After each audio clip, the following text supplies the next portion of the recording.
Tell you what, I kind of feel like I was left out. Not gonna lie, you guys suck. You What was said that? you're going to come to Vegas. You guys suck, though. Still suck. You can still say you guys suck. Don't be mad because you think Victor might replace you. Hello, my friends. Thank you for joining us for the PEBCAK Podcast, a weekly information security show featuring some all-around good people. It is week 36 of 2023, and I'm happy to say I'm still COVID-free as of 2023. Yes! I am invincible! That's right, I survived Woohoo! Black Hat, DEF CON, and the SCOVID with almost 3,000 people in attendance there. With me, Is that I have my 3,000 co-host. just Zscaler? Is that 3,000 just Zscaler, or is it 3,000 with the other two companies as well? It was almost 3,000 with Zscaler plus partners. Okay, gotcha. Sorry about that. Didn't mean to interrupt. Go With for it. me? We love it. It's good to have you back. With me, I have my co-host, Havoc the Mouthpiece, who just could not get enough Vegas last week. So much so, I actually went back yesterday. And boy, that's a lie. I hate it. And by the way, Chris did get COVID. The one time he was actually sick, running around the new hire boot camp, he's like, I'm not sick. It's just allergies. He didn't even test. You had it. You just didn't want to do it. And he had his mask. He had his mask on too, didn't he? Oh, he always has a mask on. It was funny. He rolled up with his team, and he has mask on. And I came up behind him, and I removed the mask, and I was just, kind of poking fun at him. And there was another guy that just looked at me like, "Are you gonna touch me?" I was like, "I don't know you. I'm not gonna touch you. Don't worry."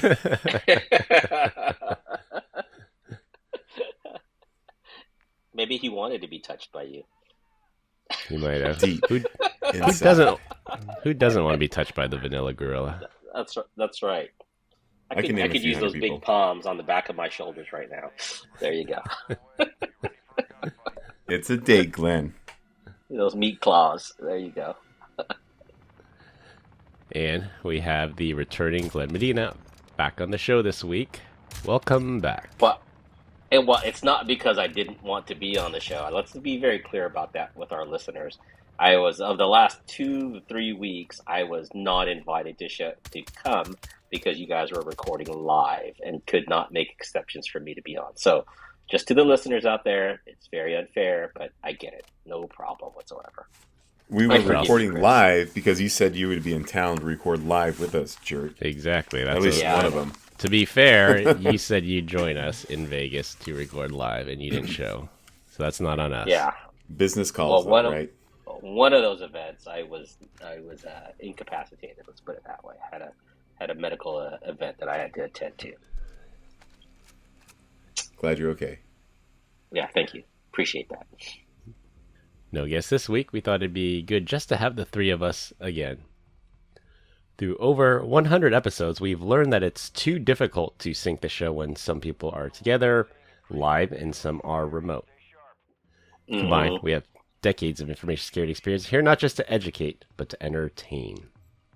We've got 4 awesome stories for this week, so sit back, relax, and enjoy the show. This week, we're going to talk about the FBI accomplishing something for a change. Our good friends at Barracuda are back in the news. For our third topic, a law enforcement agency gets scammed, and close with snake oil talk. Ooh, snake oil. Terrible lubricant. For our first topic, the US FBI actually did something useful for once and dismantled the Qakbot Botnet, which infected over 700,000 computers. The FBI lawfully gained access to the command and control infrastructure of Qakbot, obtained 7 million stolen credentials, seized cryptocurrency totaling $8.6 million, and then sent one last command to the infected computers to uninstall the botnet software. Qakbot is linked to over 40 ransomware attacks, and losses have surpassed $58 million. Now, Qakbot itself was not a ransomware group, but an initial access broker for ransomware groups such as Conti, Egregor, Revil, Megacortex, and most recently, Black Basta. The stolen credential database has been added to Troy Hunt's Have I Been Pwned service, so people can check if their credentials were stolen by Qakbot. So I like that you said that the FBI actually did something for us, for a change. How dare you? And so they removed it, but did they patch it, how it got installed, or was it just users just accidentally downloading a piece of malware and installing it? It's probably your usual spam email, drive-by download, click on a bad link, open a bad attachment. That's most likely how it got in, and they just sent the command to uninstall. I don't think they sent any commands to patch the vulnerabilities. So 700,000 idiots is what I'm saying. Out of the 8 billion people on Earth, that's not really good attach rate. We have to figure out how many are internet connected, and then of those internet connected people, how many people actually have Windows machines. What qualifies the FBI as lawfully gaining access to command and control? Do they have a warrant? Is it they just take over? They just say, "Hey, we're the FBI. We're taking over." Do they have a judge's approval? And all that stuff that's associated with that. I kind of look at it both ways. Yeah, pretty much. If their command and control infrastructure was in the U.S., obviously that's a slam dunk for them. I know they did this in conjunction with Dutch authorities, which might have, if their servers were hosted in the Netherlands or in the EU somewhere, but it was a multinational effort, and the FBI went the lawful route and got a warrant to seize these machines. Nice. So did you already say that where the stolen credentials were posted to yet? Or are you gonna wrap up with that, Chris? They're on Troy Hunt's Have I Been Pwned service. So they were loaded in there, and if you type in your email address, then you can see if your name showed up in any of these databases. So there's like some website, and I think Troy Hunt may have posted it, but he was doing like the whole like inspect, and he was signing up for an account. Like it's not Tesla, but it looks like it. And apparently, Have I Been Pwned has an API service that when you're going to create an account, that it will call out and we'll see if that username and the password has been used somewhere else, and then it will tell you to change, not to use that password, which I think is pretty cool. Yeah, they do have that API service in, I think, Google Chrome. So Google Chrome doesn't plug into Have I Been Pwned, but Google themselves have a database of stolen accounts, and if you hit save my password to Google Chrome, I think it will actually tell you that this username and password has showed up in a breach and you should use it something different. Have you guys been alerted to that? Have you guys ever been alerted to that? My wife has. Not me, though. It took her a while to catch on to this whole, I really mean it. I think it was her Ulta Cosmetics, like she has an account there. Mm-hmm. And I think twice, like they had redeemed the points for like free stuff, I guess, that you get, and then sent it up to someone in Sunnyvale. And I was like, man, was that Guy Moran? And then it wasn't. So. And then the last one, your points. Yeah, the last one's when she took it serious, where she's like, wait a second, they store my credit card on file, and whoever the person is that got in there that was redeeming the free points didn't realize that they could have just racked up a bunch of crap and had it sent off to her. So she got that one. Yeah. So, do either one of you guys know Spanish at all? I know a little bit. Poquito. So, when you see this ransomware group, Egregor, wasn't like... How do you pronounce I in Spanish? Wasn't it Egrega? Isn't it pretty close to that? It's a Y. X is Egrega. It's Y. Yeah. Yeah. Y is E. I is E. I don't know. Yeah, E and E. E and E. Yeah. See, I was right. Why? What's going on? Egregor is probably not of Spanish origin, would be my guess. Okay. All right. I'm pretty sure it was. I'll have to look it up. Someone on the podcast that's listening knows what the hell I'm talking about. So, yeah. It's good. At least these guys have gotten kicked off the internet, and they seized a bunch of their money and alerting people that their credentials might have been stolen. All in a day's work. Yeah. I just checked in. Guys? Yeah. Yeah, go. No, I just checked in. I'm not on that list, so good. I'm on it for Adobe. I think Adobe popped me. Yeah. We should go there now. Let's all go to Have I Been Pwned. Yeah. Okay. Have you guys stay at the MGM, right? Resort. So if you did, they had an issue in 2022, right? Or 2019, excuse me. All right, let's try the old work email address first. I have not been pwned. Thank God.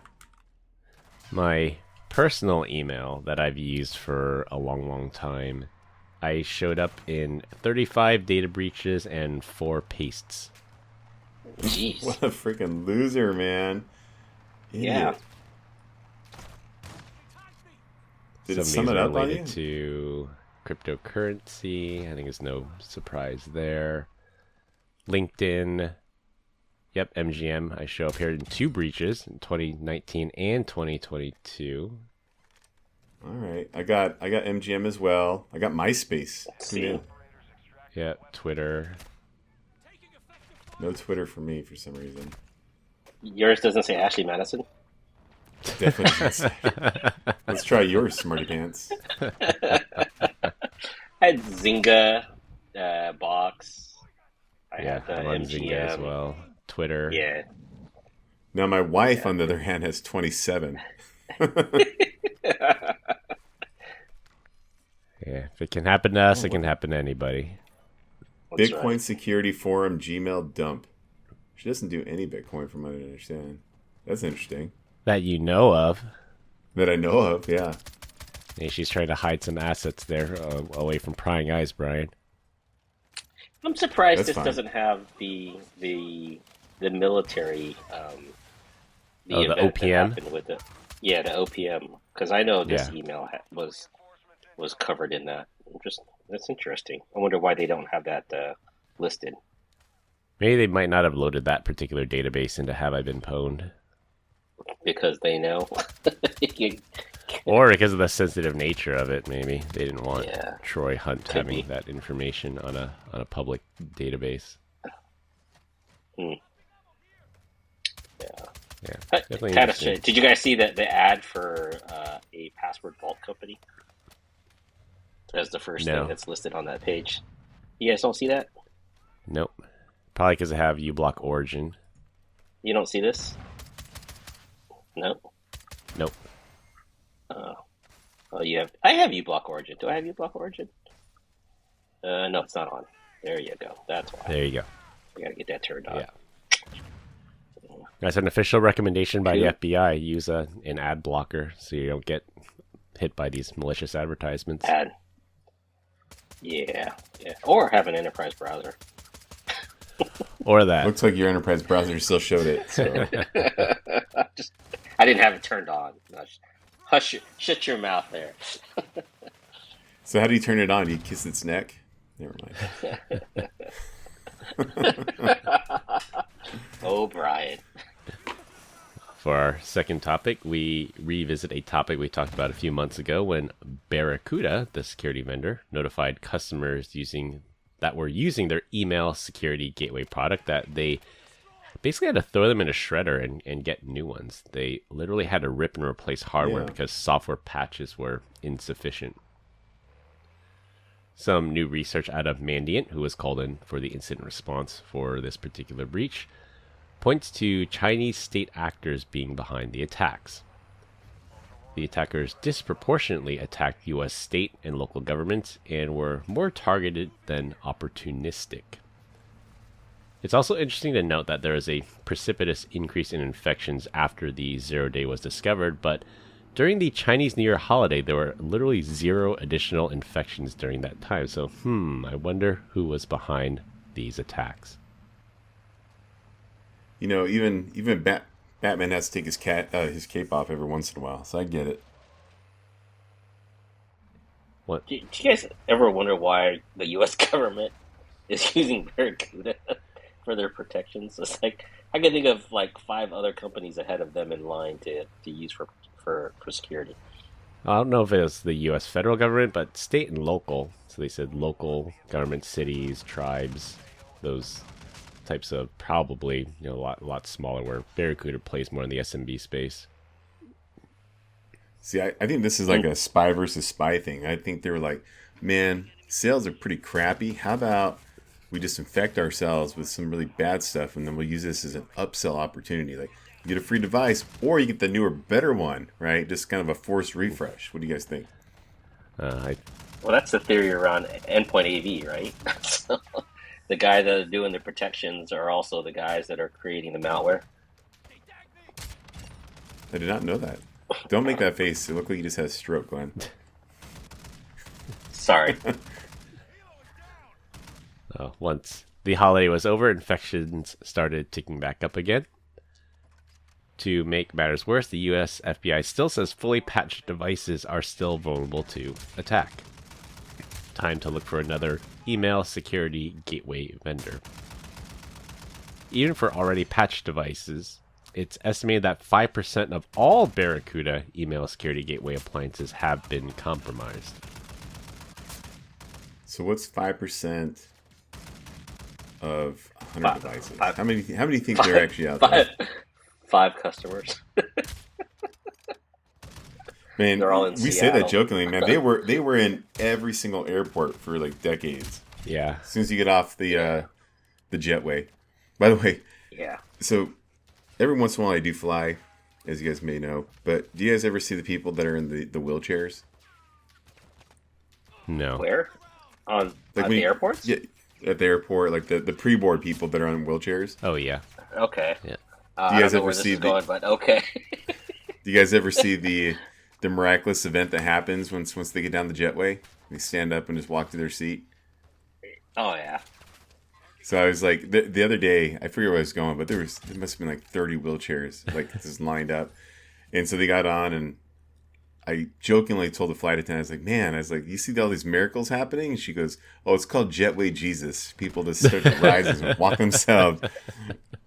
I was like, okay. I've seen it before. It's when they get on the plane and they're the first to get off too, right? Because it's like, Yeah. wow, I haven't seen them move so fast to get off the plane. So That was something I noticed. So, like, when I was getting off the plane, there was like 2 older people that actually needed the wheelchair, but everybody else was gone. So it's Southwest, so you know how boarding goes. I'm a little bit more in the back of the plane, and so then as I get out and I'm walking to the jetway, there's like a line of of wheelchairs just waiting for people. I'm like, I think these people don't need it, so you're gonna have to move these things. But yeah, there must have been at least maybe 15, but I think only 2 of them were going to be used that day. Yeah, maybe that's more common on Southwest because it's the whole first come, first serve. Cow herding airline, baby. Yeah. I got nothing against it. I fly them all the time. But one thing that they did change that's actually kind of nice is that have you guys ever flown like on Southwest for like personal stuff where you take your family? it's of course my corporate airline. Yeah. Yeah. So like years before, like you would like check in the whole family, right? And then you would get like, A29 and then they would get C's, right? And you're like, damn it, now I gotta try to save seats. Nowadays, when you check in online, your family, as long as they're on the same reservation, they board right behind you. Like if you get A29, they're going to get 30, 31, 32. So it's pretty nice. Yeah. That's one thing I'll give them kudos for. Yeah, it's good not to separate families About in that time. awkward situation of wanting to horse trade or saving seats. Man, I was the last person on a plane coming back from Vegas yesterday on a Southwest flight. Like, I was like, nobody was making eye contact with me, right? It was only middle seats. I'm like, oh, man, I feel so bad. And so then I was like 2 smallest people I can find, and it was some dude and then a lady in the aisle. I was like, hey, can I get right here? And they, she let me in, and I was like, guys, I promise I'll sit as small as possible. So I did the whole thing where I have like my You're elbows like on my T-Rex knees, arms. and just, Yeah. and I'm just, no, they're not T-Rex arms, baby, but they're big. And I just like looking like I'm just sitting there like praying for Jesus. But like, I sat pretty small. I did the right thing. I didn't take any armrests because I'm not a jerk. It's a short flight. Although, Right? 43 Vegas minutes. to Phoenix. Yeah. Yeah. I was like, man, I can Can't do anything complain. for 43 minutes. So but for Yeah. Brian Deitch rules, you're supposed to get both armrests in the middle seat. no, you're right. not. You get no armrest if in the middle seat. That's the Brian Deitch Yeah. rule. I got to pull up that episode when we had Scott Savage. I know. I'm pretty sure Where you boguarded said someone's armrest. you alpha. Holy crap! No way. No, I don't Yeah. give an armrest. If I'm on if I'm sitting in the aisle, I get both armrests. Hell no. You said I'm not giving yeah, it this you said it the other terrorism. way. All right, We're gonna I'll have to review go the through tape. and fact find this. Review playback. I'll review Play the tape. back. All right. And then you can apologize by buying me something. I'll buy you priority boarding for your next Southwest flight. No thanks. Buy me some cool. So if I'm in the aisle or the window, I yield the armrest to the person in the middle. And if I'm in the middle, I make no apologies. I just take up both armrests. That's sort of the silent contract of getting stuck in the middle seat. So I disagree with you on the center armrest thing. Like I wholeheartedly believe that there are no atheists on a Southwest Airlines flight with a seat boarding pass. Like everyone there is praying, man. Like, don't put me in that middle seat because I'm terrified. But no, if you're there, I fully expect for you to like huddle up in like kind of a praying position and just kind of huddle forward. Let the adults that got you to the window of the aisle sit comfortably. And the other day when I was coming back from Vegas, that dude came in and like he knew his role. Like he sat down right next to me. And he kind of shimmied up and got nice and quiet and leaned forward, and he just sat right there the entire flight. I was like, all right, you know what's up. And by the way, I'm not above this. Like if I'm sitting, or God forbid I have C and I have to sit in the middle somewhere, yeah, I will get as small as possible to make sure you are comfortable. And now, back to our regularly scheduled program already in progress. All right, for our third topic, this will be our cryptocurrency story of the week, and it was just too funny not to share.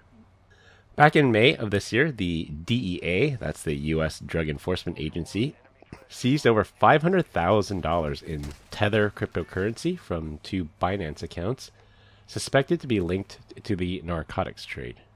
The cryptocurrency was rightfully sent to a hardware wallet and locked for safekeeping.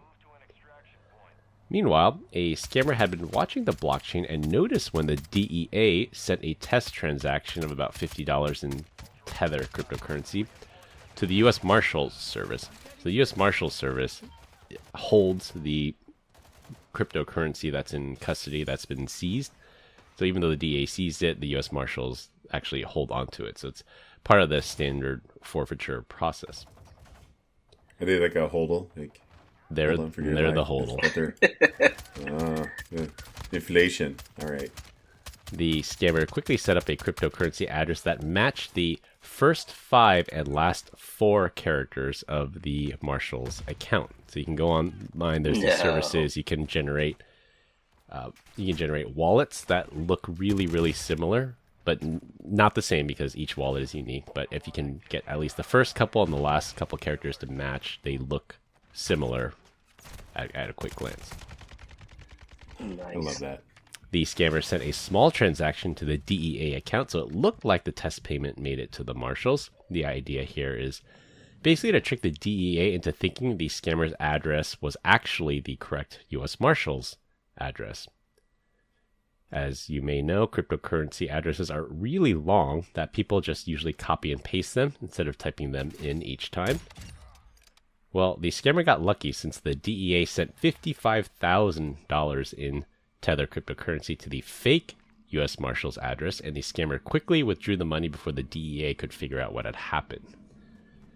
Just goes to show how important it is to verify the entire address, not just the first few and last few characters. Did they typo that? Was that $50 to $55,000? The heck was that about?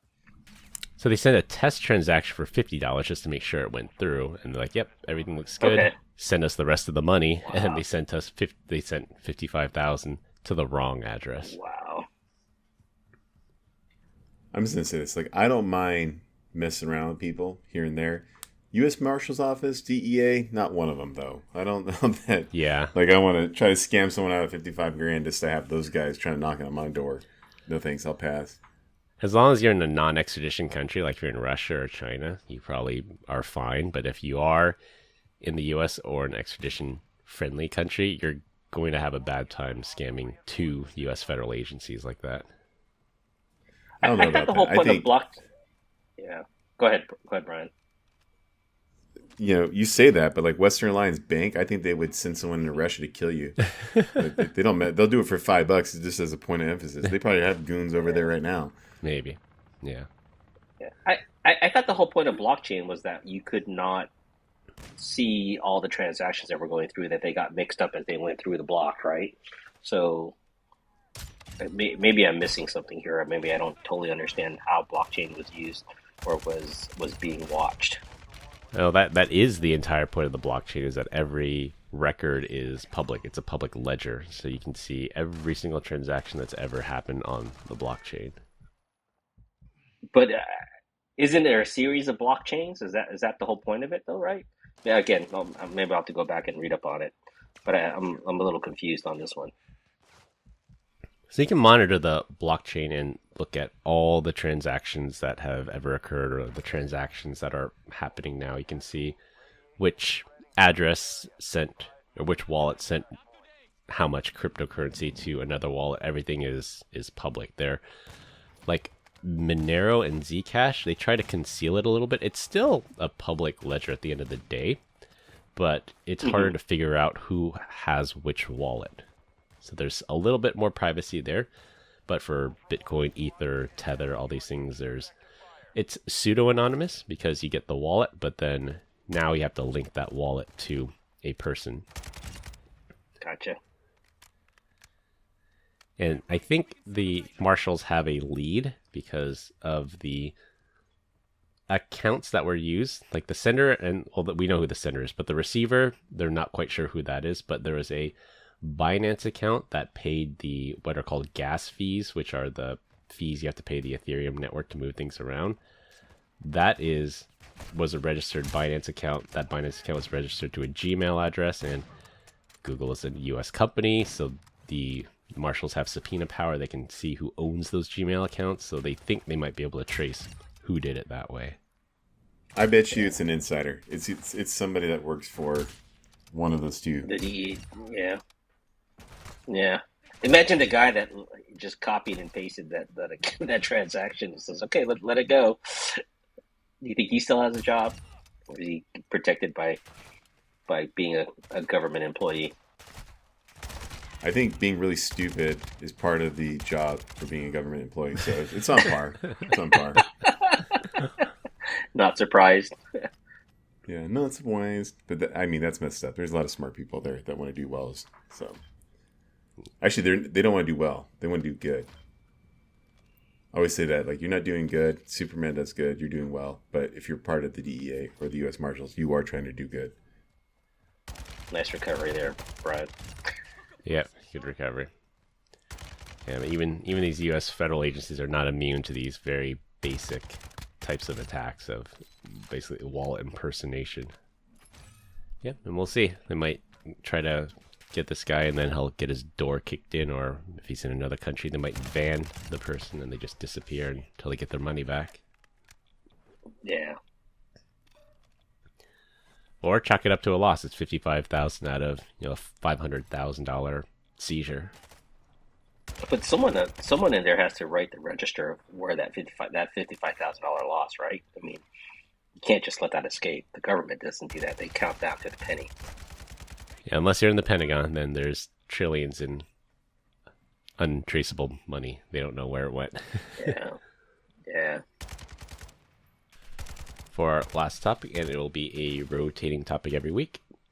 This week we're going to talk about what seems like snake oil, but is actually 100% legit. You have to go first, Chris. I have to think about this one. I'll go by your example. For me, I was thinking about this, and I was thinking back actually to my days when I first started working. I was an IT manager, and it was my first job out of college. I was an IT manager, and it was the first time I was at a real desk job. I had done some work before, but this was my first job that I was 8 hours plus in front of a computer, keyboard, monitor, you name it.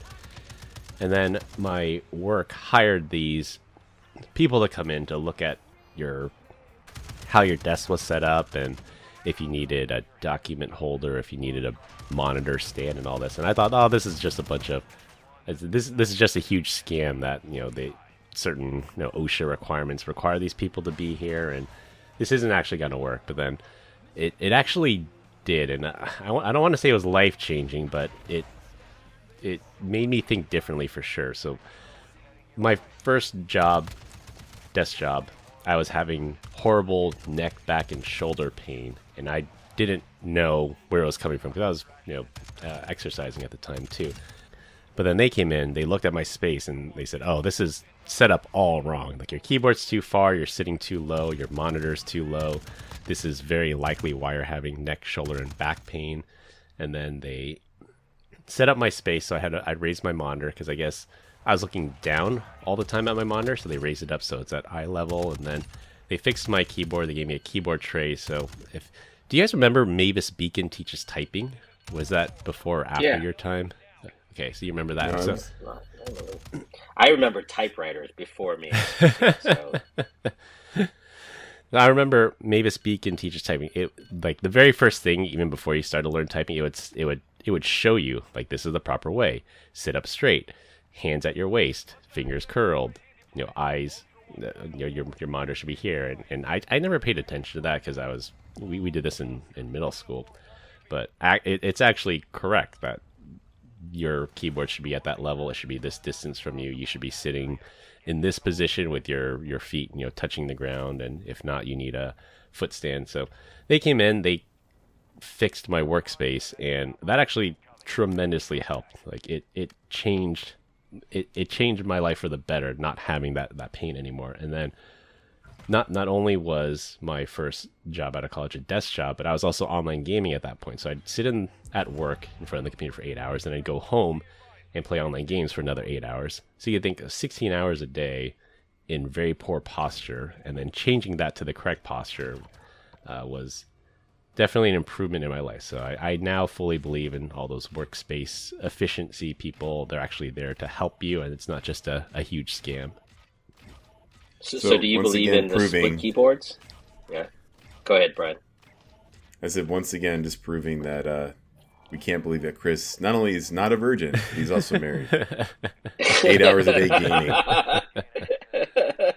Yeah, and getting passed on cues from women. Missed connections there. Oh, Chris. No, so does that mean you believe in like split keyboards and those special mice that cup your hands and you don't have to move it around, or what do you think of those things? Yeah. I mean, I believe it now because and this is another thing. So I think another thing that I heard and I've learned, you should spend money where you spend the majority of your time. So if you're on the road driving a lot, you should actually buy a nice and comfortable car or things that help you with that. So for me, I'm on a keyboard. Every single job that I've had out of college, it's based around the keyboard. So even if my company wouldn't buy me an Ergo keyboard, I bought a nice one and I just take it with me to every company that I work with, because I've used the standard keyboards, I've used Ergo keyboards, I've used the split ones. I found one that really, really works for me. It's a Logitech G something. Best keyboard I've ever used, and I take that with me. Same with the mouse. I spent $100 on this gaming mouse, and it's a lot of people say, why do you spend $100 on a gaming mouse if I can get a Microsoft mouse for $10? I said, well, I use this thing 16 hours a day. It's comfortable. It doesn't give me wrist pain. Like it's worth it to spend the money on something to use a lot. How much time do you spend gaming today? Not much. I'm working all the time now. You were working all the time before, so now you work 16 hours a day?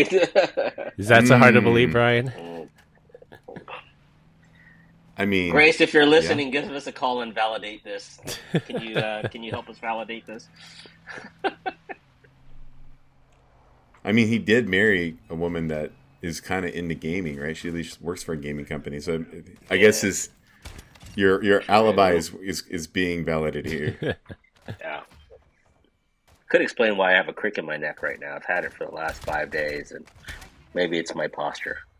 Don't know. Probably. But, yeah. If you fix your posture, yeah. I'm sure it'll improve things. Yeah. How about you, Vanilla Gorilla?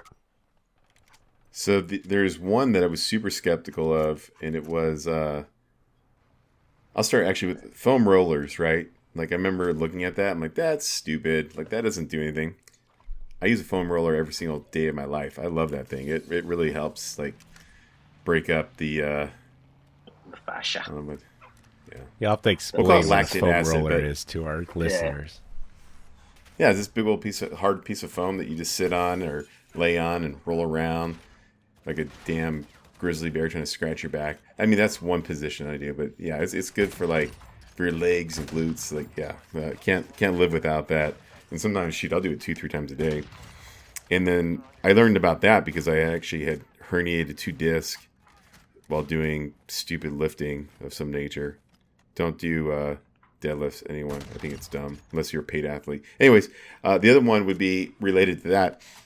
I had hurt my back so bad that when I was just laying on the couch, and when I had to take I would crawl on all fours and then try doggy style the toilet to try to be able to pee. Like, it was so bad. And I went in and I was trying to, are we doing surgery to fix this problem? And I went and saw this chiropractor, snake oil, right? And then he's like, yeah, do this, do that. And then he busts out this thing, and I'm laying on my stomach, and it's like this. I don't even know what it really looks like. I think it's like a gun, and all you hear is very, very little pressure, going in about the size of your finger on your back, and you just hear a click. He's like, yeah, it's called the activator method, and we're just doing these micro adjustments. And I was like, dude, you're stupid, right? And I remember crawling in. It took 10 minutes just to get into the office. It was embarrassing, and by the time I left the office, I was able to stand upright off of these 20 micro adjustments, and I continued to go there for 6 months and got better and better and better. And so, yeah, I was skeptical of that thing, but Jesus, it worked. And no surgery, so amen. Yeah. Amen to Speaking that. of which, I've got an appointment tomorrow to go see a chiropractor, so just because of my neck. So I would. Don't go to the ones that do the big old shift you around and you hear this cracking. Yeah, the activator method is legit, man. I'll tell you what. Yeah. I'm much more simpler. Those slicing machines, those chopping machines, they work. The slap chop? They're fun to use. That's not the slap chop, because the slap chop, you take your food and you just slap it up and down. The more you slap it, the finer it gets. Mandolin. Yeah. The mandolin. I love those things. Those things are awesome. But the only thing I don't like about them is just the setup. The setup and the cleanup. It just takes forever. The setup and the threat that you'll slice the tip of your finger off. Yeah, but you're supposed to use those guards, right? So, but my daughter got one, and I thought it was actually really cool. Yeah, I think it'd be me and my wife, we do couponing. I bought one of those big old things to get all the coupons and cut through it. That way you can go bankrupt the businesses. Yeah. You know what snake oil? I'll tell you what snake oil is. Buying a $1,500 treadmill that you're going to get on there. That is snake oil. This thing's been doing nothing but drying towels. Clothes hanger now. Last year. Yeah, it's a very expensive clothes hanger, which reminds me I should go use it. So gym membership is snake oil. So I think Doug Stanhope had a joke about that. He bought himself a Bowflex for a quit smoking gift. He goes, now it's just something I look at when I smoke.